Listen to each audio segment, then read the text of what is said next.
Samahan nyo nga po kami ngayong araw dito sa simpleng ganap dito sa aming ginagawang munting garden. Magandang araw sa inyong lahat. Binalikan na namin yung gagawin namin project na munting garden. Medyo bumuti na kasi yung panahon. Hindi naman mainit pero hindi rin naman umuulan. Tamang-tama lang yung ganito para magtrabaho.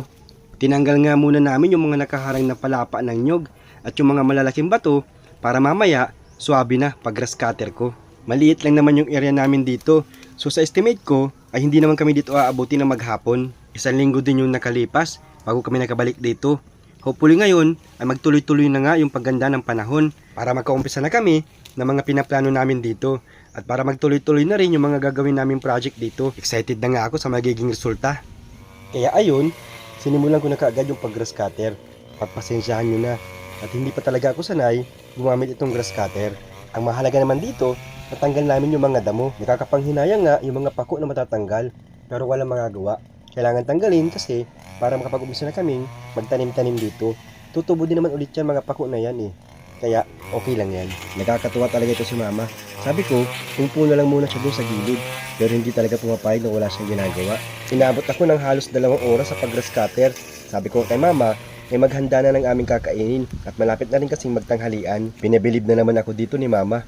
Tuyo lang kasi yung dala namin na pang-ulam. Huwag daw ako mag-alala at gagawin niyang special yung tuyo na dala namin baon. Pinakitaan na naman niya ako ng bagong teknik.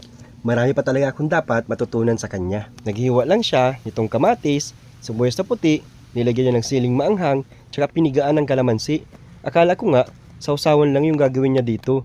Dinagdagan pa niya ng siling haba. Naglagay din siya dito ng paminta. At tsaka inilagay na niya yung mga tuyo. Akala ko nga tapos na ito. Hindi pa pala. Ramdam ko na kasi yung gutom. Kaya medyo inip na ako. Tinanong ko si mama kung anong itatawag niya dito sa ginawa niya. Tuyo salad daw. Napatawa na lang ako sa ginawa niya. Pero sa totoo lang, nung tinikman ko, naging special talaga. O naging mas masarap talaga yung simpleng tuyo. So napabilib na naman ako ni mama dito. Kaya lang muna at medyo nakakapagod din. Kain.